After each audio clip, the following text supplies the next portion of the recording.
मेरे प्यारे विद्यार्थियों, आपको एड ग्रेड अभ्यास पुस्तिका मिल गई होगी, जो कि हमें घर से इन एड ग्रेड अभ्यास पुस्तिका में जो इसमें प्रश्न दिए गए हैं उनको भर करके फिर इसके बाद हमें स्कूल में 15 जनवरी से 6 जनवरी तक घर पर भरना है और फिर स्कूल में जमा करनी है। तो आज हम कक्षा 8वीं की विज्ञान की एड ग्रेड अभ्यास पुस्तिका के प्रश्नों के संपूर्ण हल समझेंगे और लिखेंगे। देखिए, इसे देखते हैं। तो देखिए इसे, यह है पाठ 1 फसल उत्पादन एवं प्रबंध। तो इसमें जो हमें प्रश्न दिए गए हैं, प्रश्न क्रमांक 1, इसको देखिए। फसलों को कितने वर्गों में बांटा गया है? प्रत्येक वर्ग के 2-2 उदाहरण लिखिए। कितने वर्गों में बांटा गया ये बताना और 2-2 उदाहरण लिखना है। तो देखिए यहाँ हमने लिखा है इसका उत्तर कि फसलों को 3 वर्गों में बांटा गया है। कितने? 3 वर्ग। इसमें जो है हमें सबसे पहले ये दिया गया है कि पहली क्या है? रबी की फसल, चना और सरसों, ये पहला वर्ग है। नंबर 2 में देखिए खरीफ, धना और मक्का, ये 3 ये हो जाएंगी। और तीसरा वर्ग है जायद, खीरा और खरबूज। इस प्रकार से हमें ये 3 इनके वर्ग लिख लेना है, इनके ये उदाहरण हैं। ठीक, अगले प्रश्न को देखिए। यह देखिए प्रश्न क्रमांक 2 दिया गया है कि खरपतवार फसलों को किस प्रकार नुकसान पहुंचाते हैं। जो खरपतवार रहते हैं हमारी फसलों के साथ में उगाते हैं, वो किस प्रकार से नुकसान पहुंचाते हैं। तो इसका उत्तर है कि खरपतवार एक ऐसा आवंटित पौधा है जो बिना बोए खेतों में तथा अन्य स्थानों पर उगकर तेजी से बढ़ता है और अपनी समीप की पौधों की वृद्धि को दबाकर क्षमता को घटा देता है, जिससे फसलों की गुणवत्ता गिर जाती है। तो ये इस प्रकार से नुकसान पहुंचाते हैं। ठीक, अगला प्रश्न देखिए। यह देखिए प्रश्न क्रमांक 3 दिया गया है कि मिट्टी में रहने वाले केंचुए एवं सूक्ष्म जीवों को किसानों के मित्र क्यों कहा गया है। अब ये किसानों के मित्र हैं केंचुआ, तो देखिए क्यों कहा गया मित्र। मिट्टी में रहने वाले कछुए एवं सूक्ष्म जीवों को किसानों के मित्र इसलिए कहा जाता है क्योंकि वह मिट्टी का अपर्दन करके उसे उपजाऊ बनाते हैं, जिससे किसानों को फसलों में बढ़ोतरी होती है। तो ये इसका हमें प्रश्न लिखना है। ठीक, अगला प्रश्न देखिए। यह दिया गया है प्रश्न क्रमांक 4, इसमें है सीड ड्रिल यंत्र द्वारा बुवाई करने से क्या लाभ हैं।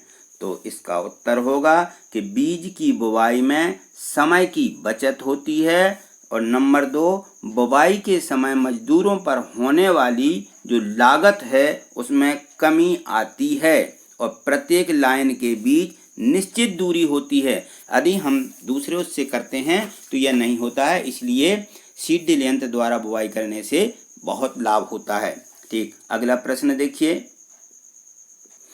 प्रश्न क्रमांक 5, ये देखिए खाद देने से फसलों को क्या क्या लाभ होते हैं। यदि हम फसलों में खाद देते हैं तो क्या लाभ होते हैं। नंबर 1, मिट्टी में वायु संचार बढ़ता है। नंबर 2, मिट्टी में जल धारण व जल से सूखने की मात्रा बढ़ती है, क्षमता बढ़ती है। सूखने की क्षमता बढ़ती है। मिट्टी में ताप का स्तर सुधरता है। और नंबर 4, पौधों की जड़ों का विकास अच्छे से होता है। नंबर 5, मिट्टी के कण एक दूसरे से छपते हैं और मिट्टी का कटाव कम होता है। इससे ये हमें खाद देने से लाभ होता है। अगला प्रश्न देखिए प्रश्न क्रमांक 6, इसमें लिखा है कि फसल के भंडारण से पूर्व धूप में सुखाना क्यों आवश्यक है। हम फसल को जो हमें भंडारण में रखी जाती है, हम इकट्ठा फसल रखते हैं, तो उसे पहले धूप में सुखाना क्यों आवश्यक है। क्योंकि देखिए उत्तर है इसका कि फसल के भंडारण से पूर्व धूप में सुखाना इसलिए आवश्यक है ताकि फसलों में डाले गए रासायनिक उर्वरक की मात्रा फसलों से दूर हो जाए और फसल सर्वोत्तम हो। तो इसमें क्या होता है, जो उर्वरक की मात्रा होती है ये हम इसलिए इसको जो है सुखा लेते हैं ताकि हमारे ये फसलों से दूर हो जाए। ठीक, अगला प्रश्न देखिए। ये देखिए प्रश्न क्रमांक 7 दिया गया है कि फसल बोने से पूर्व आप स्वस्थ बीज का चयन किस प्रकार करेंगे। जब हम फसल बोते हैं तो हमें अच्छे बीजों का उपयोग करना होता है। तो यहाँ देखिए इसका उत्तर है कि बीज कीटों से मुक्त होना चाहिए। जो भी बीज लें वह रोग मुक्त होना चाहिए ताकि आपको स्वस्थ फसल प्राप्त हो सके। बीज छोटा व सूखा नहीं होना चाहिए और बीज के अंदर नमी की मात्रा पर्याप्त होनी चाहिए ताकि अंकुर अच्छे से हो। यदि मान लीजिए बीज छोटा है या सूख गया है तो उसको नमी पकड़ने में दिक्कत होती है, देरी लगती है। इसलिए हमें क्या होना चाहिए, बीजों में नमी होना चाहिए। तो इस प्रकार से हमें चयन करना है। ठीक, अगले प्रश्न को देखिए। यह दिया गया है प्रश्न क्रमांक 8, जल की कमी वाले क्षेत्र में सिंचाई की किस विधि का उपयोग किया जाता है। विधि का नाम लिखिए और चित्र बनाइए। क्या लिखा है, चित्र ही बनाना है। तो जल की कमी वाले जो क्षेत्र हैं उनके लिए तो सबसे पहला हम ये होगा कि हम इसमें क्या करें, नकवार यानी क्यारी विधि बनाएं, क्यारियां बनाएं। इस विधि में यंत्र जिन्हें एमीटर या एप्लीकेटर कहते हैं, इसके द्वारा जल धीरे धीरे लगातार बूंद बूंद करके पेड़ों पर डाला जाता है जिससे कम पानी का उपयोग होता है।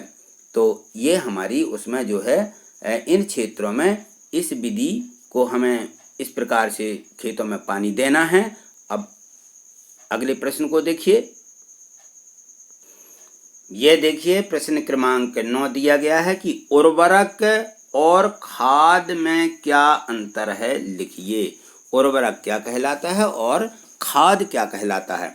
तो ये उत्तर देखिए, खाद एक प्राकृतिक सामग्री है जिसे सड़ने वाले पौधे और जानवरों की कचरों से प्राप्त किया जाता है, जो इसकी उर्वरकता को बढ़ाने के लिए मिट्टी पर लागू हो सकता है। उर्वरक एक मानव निर्मित या प्राकृतिक पदार्थ है जिसे इसकी ओर बढ़ते हैं उसमें सुधार करने और उत्पादकता में बढ़ाने के लिए मिट्टी में जोड़ा जा सकता है। तो इस प्रकार से इनमें दोनों में अंतर होता है। ठीक, अगला प्रश्न देखिए। अब इस प्रश्न को देखिए। प्रश्न क्रमांक 10 दिया गया है कि मिट्टी की उर्वरता बढ़ाने के लिए किसान को कौन कौन से तरीके उपयोग में लाता है। विस्तार पूर्वक वर्णन कीजिए। जो मिट्टी की उर्वरता है उसको बढ़ाने के लिए किसान कौन कौन से तरीके उपयोग करता है वो हमें लिखना है। तो यहाँ देखिए मैंने 3 उसके तरीके लिखे हुए हैं, इनको देखिए। फसलों के अनुक्रम में दालों की फसलों को अवश्य स्थान देना चाहिए। दूसरा देखिए, इसमें दूसरा है कि गहरी जड़ों वाली फसलें लेने के बाद उथली जड़ों वाली फसलों को उगाना। तो इसके बाद जो हमने पहले डाले हैं तो उसके बाद हमें फिर गहरी जड़ों वाली फसल लेना, फिर उसके बाद उथली जड़ों वाली फसलों को लेना चाहिए। फिर देखिए इसके बाद नंबर 3 में हमने दिया है कि अधिक पानी वाली फसलों को लेने के बाद कम पानी की आवश्यकता वाली फसलों को लगाना, जैसे धान के बाद मटर, मसूर, सरसों और चना आदि को बोना चाहिए। तो इस प्रकार से हमें इनका जो है वर्णन हमने किया, इनको लिख लीजिए और अच्छे से समझ लीजिए। तो इस प्रकार से हमने सभी प्रश्नों को समझ लिया है, इनको लिख भी लीजिए। अगली वीडियो के माध्यम से हम अगले जो हमारे पाठ दिए गए हैं उनके प्रश्नों को समझेंगे। तो यदि आपने मान लीजिए अभी तक चैनल सब्सक्राइब नहीं किया है तो चैनल को सब्सक्राइब कर लें, जिससे अगले जो अध्याय, अगले पाठ दिए गए हैं उन सभी प्रश्नों के हल आपको मिल सकें, उनकी वीडियो आपको तुरंत मिल सकें। थैंक यू, धन्यवाद।